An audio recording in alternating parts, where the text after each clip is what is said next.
What up, what up? Out here with the damn gang. What up, y'all? Go through my list this morning, man. What up? Hit everybody list this morning.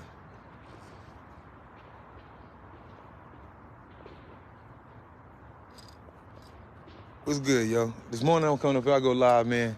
Shit be sad to me about how much I got. It be so sad in business in Carolina how bad this business shit savvy is at this bitch. So it just be sad as fuck. It's sad about how many, like, it be sad as fuck about how many people in Raleigh, North Carolina that I have to, like, completely just stop. You know what I'm saying? Like, I don't think, and I speak about it because I had people calling me in the past 2-3 weeks who would just say shit like, you know what, bro? What's up down here? Like, we ain't, you know what I'm saying? One of the issues that a lot of my friends that come from New York, New Jersey, Philly, and these up top areas, they say, well, what's the issue, bro? The issue is that the self-esteem levels in the South and in the North different. Like, sometimes the self-esteem level could be too high up top. But the difference is when I'm up top, I ain't gotta do a bunch of pick-me-ups of a bunch of niggas up top because niggas already headstrong. But it's sad that in Carolina, in this music shit and in business and shit, the only way that I could function is by cutting niggas off and doing this shit by myself. And I hope that everybody who watch me and tap in with me can understand where I'm coming from this morning. Unfortunately, in Carolina, we dealing with a mindset of niggas who got low self-esteem and niggas who don't have confidence that they can make it or could be great without somebody making it, without money being the number one factor of making them rich or whatever, right? But outside of that, in music and all business in Carolina, the issue really comes down to one issue, is the lack of business savvy in this place. When it comes down to the music, the reason why the music ain't take off because there's a lack of business savvy. There's a lack of business savvy, and then it's just some straight hating ass shit that be going on in North Carolina. Everybody who down here know that be like, you know, niggas rather hate because they feel like, oh, I'm better than this person or this girl, or I'm a better R&B singer. Stop. Right?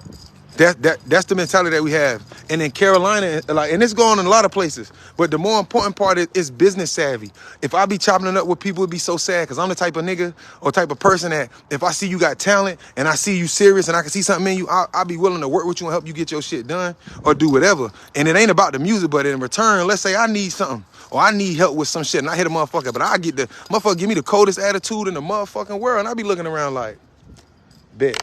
The issue is business savvy. A lot of niggas, I love y'all niggas. Y'all call my phones, I don't answer because I just ain't on that type of time no more.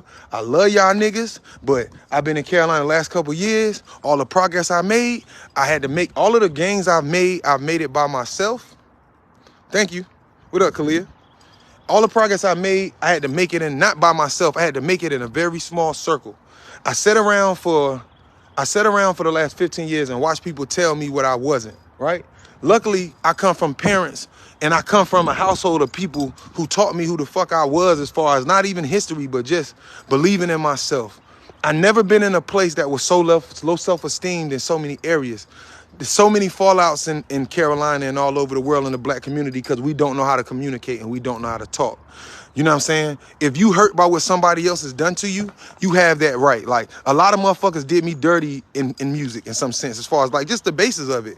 But if I go into every time I meet a new artist, yeah, instead of me waiting until we get into it from the beginning, I say, look, bro, this is what I've been through and this is what hurts the business. So if we're gonna be successful, bro, it ain't gonna be perfect, but I'm gonna need you to focus on this, this, and this. So I give them the heads up. When we bump heads with people I work with, I call them back and I say, look, let me explain it to you. You might not understand. You took offense to it because you don't understand the business or you don't understand what I'm trying to show you. Because the labels are not gonna tell you these things. So you know what I mean? A lot of people got the illusion sometimes like, man, well, I ain't trying to argue with my friends or my family, but in order for us to do business or for us to do things, it has to happen. And my real friends, we had on conversations, we argue, we go about it. It happens. That's not the issue.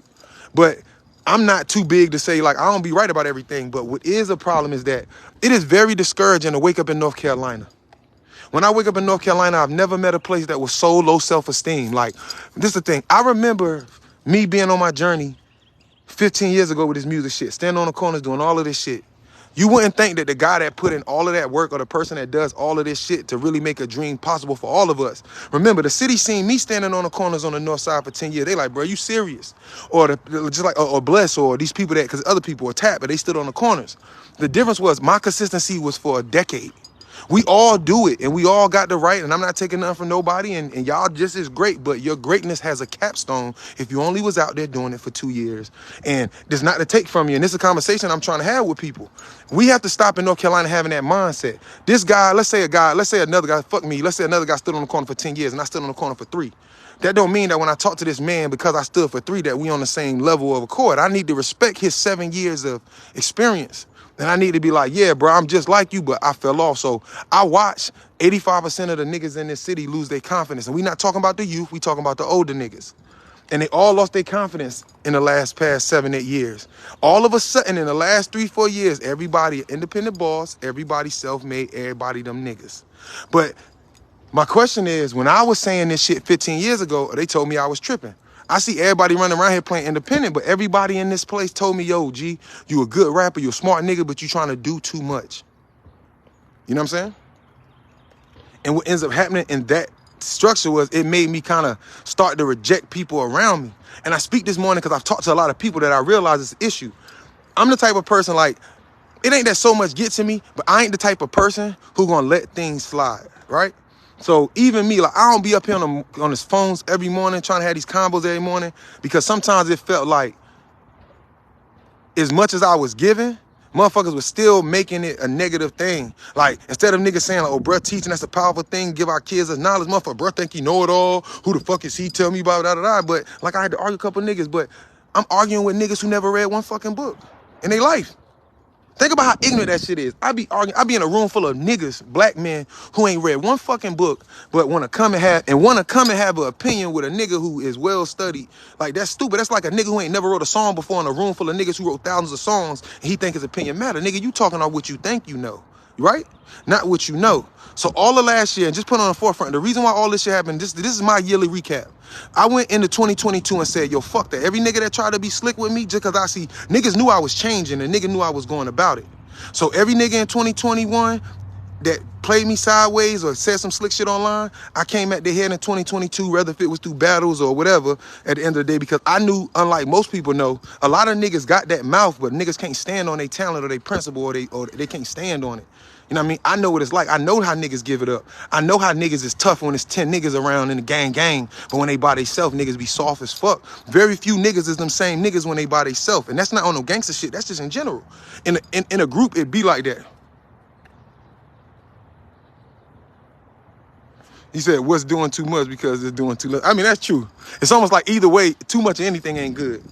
But it's not that, like, I ain't even coming on no anger shit. I'm saying, like, man, if I could show y'all how many rooms I've been in with these same rap niggas who be so arrogant, and not about me, just I watch them. And it's like, but I know you got low self-esteem though. And I know you really don't believe in your shit though. And I know you really ain't that though. You know what I'm saying? And it be like that. So that's what people get mad at me, like, bro, will you be live and you be talking shit? Nah, I wish I could understand about me this. If I done researched and studied and dedicated my life to things and really trying to help my people, it's not like people say, bro, you just mad people don't agree with you. No, I'm mad that people feel like that they have you have a right to an opinion, but it don't mean your opinion mean anything. If we having an educated conversation and then motherfucker come in there and be like, bro, da da da da da, like, listen, I'm having this conversation. Look, just in the last 2 years, I had, man, I do the morning convo, we have 1,000 viewers, easy. Over 600 motherfuckers start watching me because of our lack of growth as black people. Oh, because I told some women to beat their kids' ass and stop being a crybaby, and all of them start watching me, right? But guess what? You don't hurt me. So it's like, you ain't got to hear it from me. That's no problem. Or another person got mad because I tell them something, I say something that might offend their wife or something. My nigga, at the end of the day, truth sometimes can come off rude, but it is what it is. Or another person, they start watching me because other stuff. That's cool. You, at the end of the day, regardless of the fact, you still got to deal with you. You know what I mean? Some people say they didn't like how I delivered it or this, and that. But at the same time, I'm not your daddy. I'm not your boyfriend. I'm not your husband. I'm a teacher. And the problem is, I'm sorry that people tapped into my morning combos most of the time and didn't come to fucking learn. Right? If you came to my morning convo as a Christian and you didn't come with an open mind, you didn't come to fucking learn. And I'm sorry that I offended you because you too close-minded. You came to my chat as a Muslim and I said something about the history of Muhammad and you got mad at me and stopped listening to me.